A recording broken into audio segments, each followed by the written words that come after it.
আসসালামু আলাইকুম। আর রেসিপি ব্লগে আপনাদের সবাইকে স্বাগত। দেশে বা দেশের বাইরে যেখান থেকে আমার ভিডিওটা দেখছেন তাদের সবাইকে অনেক অনেক ধন্যবাদ।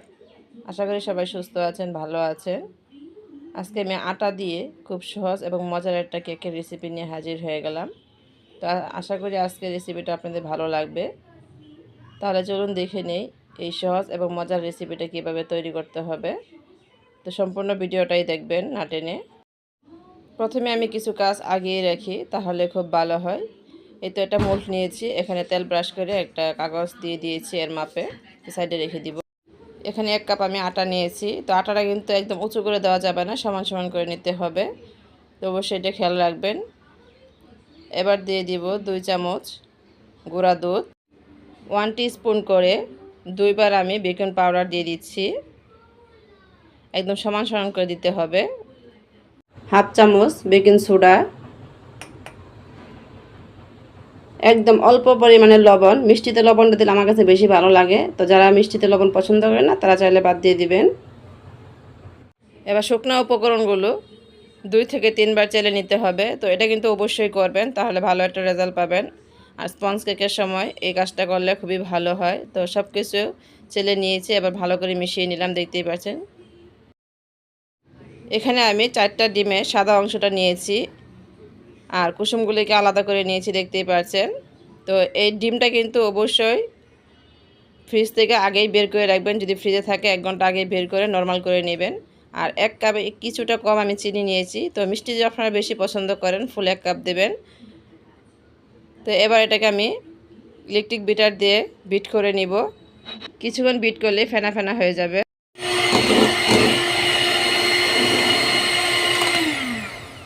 এটা ফেনা ফেনা উঠিয়ে নিয়েছি, দেখতেই পাচ্ছেন অনেকটা কিন্তু ফেনা উঠে গেছে। এবার অল্প অল্প চিনি অ্যাড করব আর বিট করতে থাকব। তো একবারে বেশি দিবেন না। এই যে অল্প চিনি দিয়েছি, এটাকে ভালো করে বিট করে তারপরে আবার দিতে হবে। তো বিট না করে কিন্তু দিবেন না, এটা অবশ্যই খেয়াল রাখবেন। না হলে কিন্তু চিনিটা দানা দানা থাকে, ভালো হতে চায় না।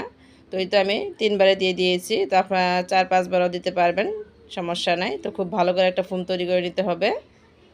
তো সাইড থেকে একটু এনে দিচ্ছি, তাহলে সাইডের চিনিগুলি মাঝখানে চলে আসবে। আবার কিছুক্ষণ একটু বিট করে নিব। ফোম তৈরির ক্ষেত্রে আপনাদের সময়টা কম বেশি লাগতে পারে, আমার কিন্তু একটু সময় বেশিই লাগে, কারণ ইলেকট্রিক বিটারটা আমার একটু সময় বেশিই নেয়। তো যদি ভালো ইলেকট্রিক বিটার হয় তাহলে সময়টা কম লাগবে। তো দেখতেই পাচ্ছেন একদম পারফেক্ট একটা ফোম আমার তৈরি হয়ে গেছে। তো দেখেন নাড়া দিলেও পড়ছে না, আর আমি কিন্তু ভুলটা কাজ করেছি তারপরেও একদম নড়ছে না। তো এরকম যখন হবে তখনই বুঝতে পারবেন যে হয়ে গেছে।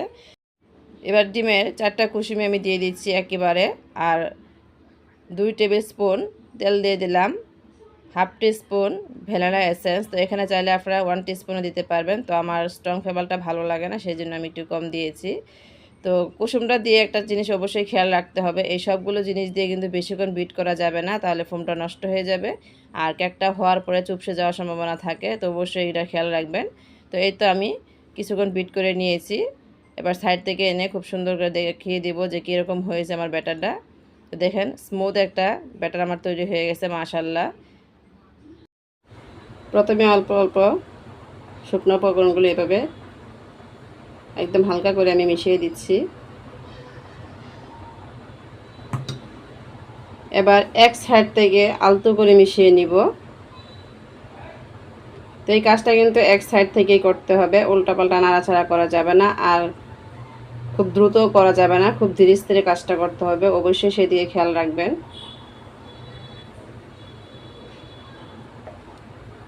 আবার অল্প দিয়ে দিচ্ছি উপর দিয়ে। এই স্টেপগুলি খুবই সাবধান এবং ধৈর্য সহকারে করতে হবে। এই পর্যায়ে কিন্তু কখনোই তাড়াহুড়া করা যাবে না, আর এক সাইড থেকে আপনি কাজটা করতে হবে, দেখতেই পাচ্ছেন আমি অল্প অল্প করে দিচ্ছি আর মিশিয়ে নিচ্ছি। তো এটা লাস্ট পর্যায়ে ছিল, আমি 3বারে কাজটা করে নিচ্ছি। তো আপনারা চাইলে 4 বা 5বার করতে পারবেন। তো এক কথায় আপনারা অল্প অল্প দিবেন আর খুব সুন্দর করে মিশিয়ে নেবেন। তো এই পর্যায়ে কিন্তু কখনোই তাড়াহুড়া করবেন না, আমি বারে বারে বলছি। 2 টেবিল স্পুন তরল দুধ দিয়ে দিচ্ছি।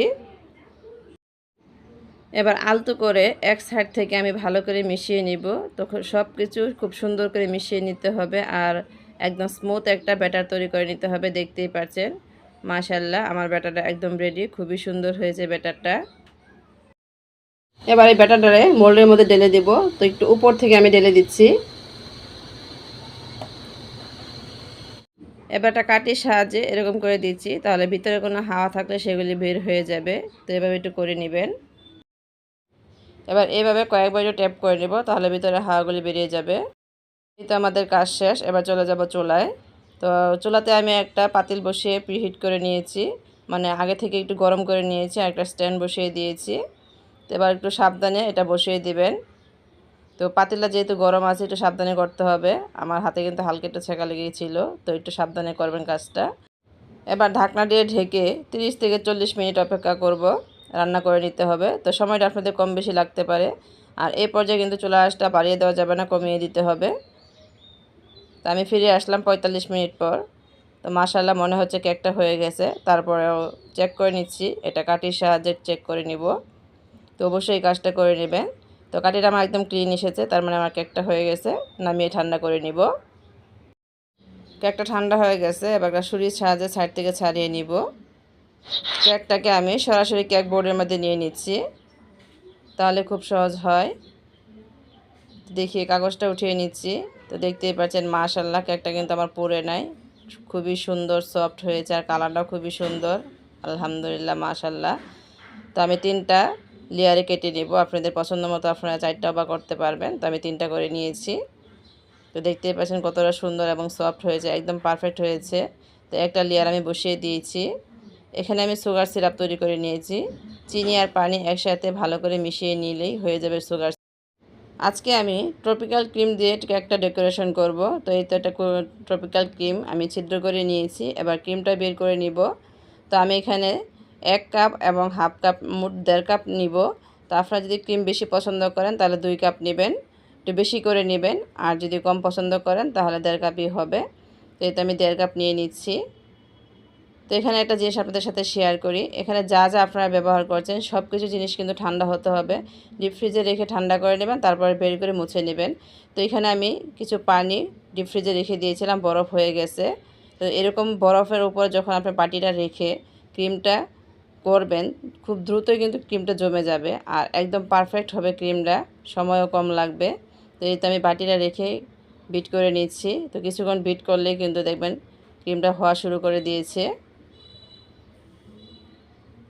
এটা আমি কিছুক্ষণ বিট করে নিয়েছি। এবার এখানে দিয়ে দিচ্ছি চিনির গুঁড়া। আমি চিনি ব্লেন্ডার করে নিয়েছিলাম, 1 টেবিল স্পুন দিয়ে দিলাম। তো আমি মোট 2 টেবিল স্পুন ব্যবহার করব। কিছুক্ষণ বিট করব। তো এই তো কিছুক্ষণ বিট করে নিলাম। আবারও দিয়ে দিচ্ছি 1 টেবিল স্পুন। তো এই চিনিটা দিলেও কিন্তু খুব দ্রুত হয়ে যায়। তো এখানে চাইলে কিন্তু আপনারা গুঁড়ার দুধও ব্যবহার করতে পারবেন, তো আমার মনে হলো সেটার দরকার নাই, কারণ ট্রপিক্যাল ক্রিমটা এমনিতেও অনেক মজা। তো বিবির যেহেতু অনেক দাম বেড়ে গেছে, আপনারা চাইলে এই ট্রপিক্যাল ক্রিম দিয়ে একটা ট্রাই করতে পারেন, এটা অনেক পারফেক্ট একটা রেজাল্ট পাবেন। ট্রপিক্যাল ক্রিমের দামটাও অনেক কম, আর খেতেও কিন্তু বেশ মজা। তো আজকে এখানে আমি কিছু টিপস আপনাদের সাথে শেয়ার করি। টিপসও না, আমি কিন্তু প্রথম শিখছি কাজগুলি, তারপর আলহামদুলিল্লাহ পারফেক্টভাবে হচ্ছে। তো ভাবলাম যে আমার যে ভুলগুলো হয়েছে সেগুলো যেন আপনাদের না হয়, সেজন্য আমি শেয়ার করে দিচ্ছি।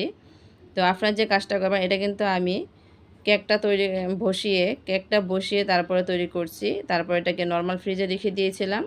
বের করে কিন্তু আমি পরে আর ইলেকট্রিক বিটার দিয়ে বিট করি নাই। তো আপনারা ইলেকট্রিক বিটার দিয়ে বিট করে নেবেন, তাহলে আবার শক্ত হয়ে যাবে। আমার ভিডিওগুলো আপনাদের কেমন লাগে কমেন্টে জানাতে বলবেন না। আর যদি কোনো ভুল করে থাকি সেগুলিও বলবেন, ধরিয়ে দেবেন। ভুল থেকে কিন্তু মানুষ সঠিকটা শিখতে পারে।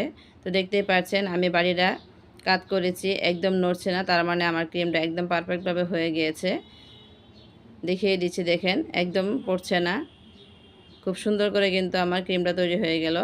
তো এখন আমি এটাকে নর্মাল ফ্রিজে রেখে দিব। তো অবশ্যই কিন্তু নর্মাল ফ্রিজ থেকে বের করে আবার একটু বিট করে নেবেন। আমি যেটা করেছি সেজন্য বলেছি যে আপনারা কিন্তু এই ভুলটা করবেন না, তাহলে শক্তই থাকবে। এবার আমি 2টা বাটিতে নিয়ে নিলাম। এখানে ফুড কালার ব্যবহার করব। তো যখন আপনি ক্রিমটা তৈরি করবেন তখনই ফুড কালার ব্যবহার করে নর্মাল ফ্রিজে রেখে দিবেন, তাহলে খুব সুন্দর থাকে। ফুড কালারটা ব্যবহার করার পরে, মিশানোর পরে ক্রিমটা অনেকটাই নরম হয়ে যায়। তো আপনারা যে কাজটা করবেন, ফুড কালার ব্যবহার করে প্রথমে মিশিয়ে তারপরে নর্মাল ফ্রিজে রেখে দিবেন, তাহলে শক্ত হয়ে যাবে। আর আপনাদের পছন্দ মতো ফুড কালার ব্যবহার করবেন। তো তো এই তো আমি মিশিয়ে নিয়েছি দুটাই। তো দেখতেই পাচ্ছেন কতটা নরম হয়ে গেছে। তো আমি এরকম একটা গ্লাসের ভিতরে পাইপিং ব্যাগ ভরে নিয়েছি, আর এরকম একটা নজল নিয়েছি। তো নজলটা আপনাদের পছন্দ মতো যে কোনো সাইজের নজল নিতে পারবেন। এবার এভাবে ভরে নিব। এইভাবে আমি 3টা ব্যাগে ভরে নিয়েছি। এবার একটা ব্রাশের সাহায্যে কেকটার উপরে আইসিং সুগার দিয়ে দিচ্ছি। তো এরকম করে দিয়ে দিবেন, এটা চামিচের সাহায্যেও দেওয়া যায়। তো একদম অল্প করে আমি ক্রিম দিয়ে দিচ্ছি। এখানে কিন্তু বেশি ক্রিম দেবেন না, একদম অল্প করে দেবেন। আর এরকম যে কোনো কিছুর সাহায্যে ফিনিশিং দিয়ে নিতে হবে। তো দেখতেই পাচ্ছেন আমি ফিনিশিং দিয়ে নিয়েছি। তো এবার একটু বেশি করে ক্রিম দিয়ে দিব। এটাকেও দিয়ে তারপরে ফিনিশিং করে নিতে হবে। তো এই তো আবারও ফিনিশিং করে নিচ্ছি। তো এগুলি কিন্তু স্কেলের সাহায্যেও করা যায়, যদি এগুলি না থাকে আপনি স্কেলের সাহায্যে করে নেবেন। তো এই তো ফিনিশিং হয়ে গেছে। আরেকটা দিয়ে দিচ্ছি কেকের স্লাইস। তো একই নিয়মে আমি এটাও করে নিব। প্রথমে আইসিং সুগার দিয়ে নিব, আইসিং সুগার দিয়ে দিলাম। একই নিয়মে প্রথমে অল্প দেব, তারপর বেশি করে দিয়ে ফিনিশিংটা দিয়ে নিব। তো এই তো হয়ে গেছে। এবার একদম যে নিচের অংশটা ছিল কেকের সেটা উপরে দেবেন, তাহলে ফিনিশিংটা খুবই সুন্দর হবে, সমান হবে, কারণ নিচের অংশটা কিন্তু সমান থাকে। এই তো বসিয়ে নিলাম। তারপর আইসিং সুগার দিয়ে নিব। আইসিং সুগার দেওয়া হয়ে গেছে। এবার ক্রিম দিয়ে দিচ্ছি, ফিনিশিং দিয়ে নিব। তো প্রথমে অল্প দিয়ে ফিনিশিংটা দিয়ে নেবেন, তারপরে আবার একটু বেশি করে দিয়ে ফিনিশিং দিয়ে নিব। আমি কিন্তু অল্প করে দিয়েছি, আমি একদম নিচেও একটু দিয়ে দিচ্ছি ক্রিম।